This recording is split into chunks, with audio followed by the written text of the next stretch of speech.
बिस्मिल्लाहिर्रहमानिर्रहीम, अस्सलाम वालेकुम। जी तो जनाब, आज का व्लॉग शुरू करते हैं।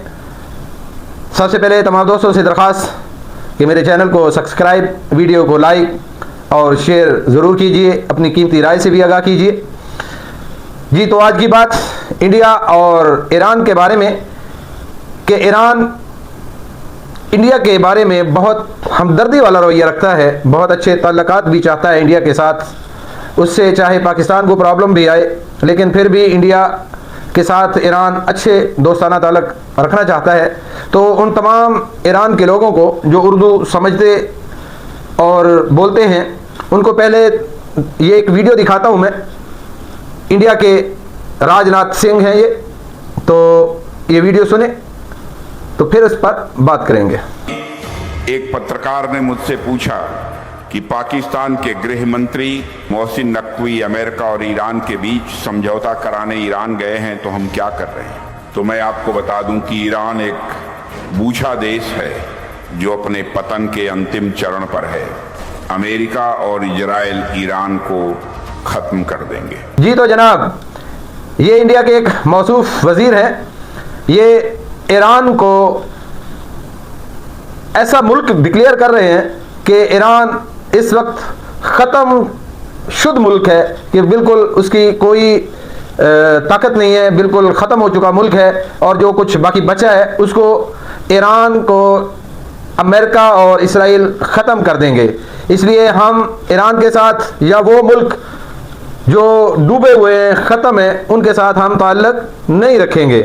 तो ये मौसूफ इंडिया का हुकूमती नुमाइंदा, हुकूमती वज़ीर और इंडिया के अक्सर लोगों की यही राय है ईरान के बारे में। लेकिन अफसोस इस चीज़ का कि ईरान अभी भी इंडिया पर इत्मीनान करता है। और गुज़श्ता कुछ दिनों पहले ईरान के वज़ीर ख़ारजा अब्बास इराक़ची साहब इंडिया गए थे, प्रेस कॉन्फ्रेंस की उन्होंने वहाँ। तो वहाँ चाबहार बंदरगाह इंडिया के हवाले करने, इंडिया उसका कंट्रोल संभाले, मुकम्मल करे, ये बातें वहाँ अब्बास साहब ने की।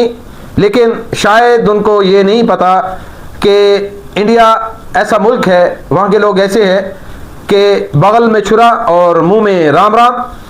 ये आपके पीठ पीछे हमला करते हैं, धोखे से हमला करते हैं, फ्रॉडिया किस्म के ये लोग हैं।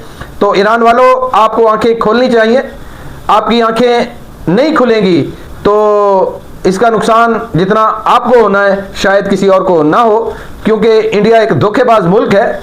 उसने ये वाज़ेह कह दिया है कि इंडिया को उस मुल्क की ज़रूरत नहीं है जिसको अमेरिका और इसराइल ख़त्म कर देंगे। तो भाई, पाकिस्तान आपके साथ खड़ा है, पाकिस्तान की अवाम आपके साथ खड़ी है, पाकिस्तान की फ़ौज आपके साथ खड़ी है।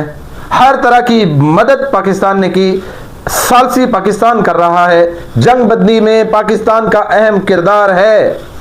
आप इन तमाम चीज़ों को भूल कर कैसे इंडिया के साथ तिजारत कर सकते हैं, कैसे इंडिया के साथ कारोबार कर सकते हैं, ये आपको भी सोचना पड़ेगा कि बहुत लंबा पीरियड आपने इंडिया का साथ दिया है और पाकिस्तान की और मुस्लिम दुनिया की मुखालफत की है। लेकिन खुदा के लिए अब आंखें खोले ईरान, अब जागने का वक्त है। जब आप पर मुश्किल थी तो सबसे पहला कदम पाकिस्तान ने बढ़ाया, सबसे पहला कदम। जब आपके मुल्क पर हमले हो रहे थे तो हमारा आर्मी चीफ, हमारा फील्ड मार्शल आपके मुल्क पहुंचा।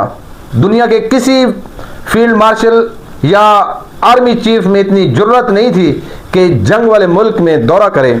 लेकिन अल्हम्दुलिल्लाह, क्योंकि हम आपके भाई हैं, तो पाकिस्तान के फील्ड मार्शल आसम मुनीर साहब ईरान भी पहुँचे, जंग बंदी में भी अहम किरदार अदा किया, अमेरिका को भी राज़ी किया, ईरान को भी राज़ी किया।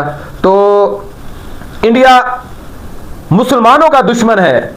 ये कभी ईरान के साथ दोस्ती, कभी यूएई के साथ दोस्ती, कभी किसके साथ दोस्ती, लेकिन इसकी खसलत मुसलमान दुश्मनी पर मबनी है। इसलिए आप ईरान वालों आंखें खोलो, समझो, पूरे सिनेरियो को समझो। जो मुल्क आपको ख़त्म करने पर तुला हुआ हो और उसका साथ दे रहा हो, तो वो आपका खैर खा कैसे हो सकता है, आपके मुल्क में कारोबार कैसे कर सकता है। इसलिए आंखें खोलिए, जागिए, देखिए, फिर फैसला कीजिए।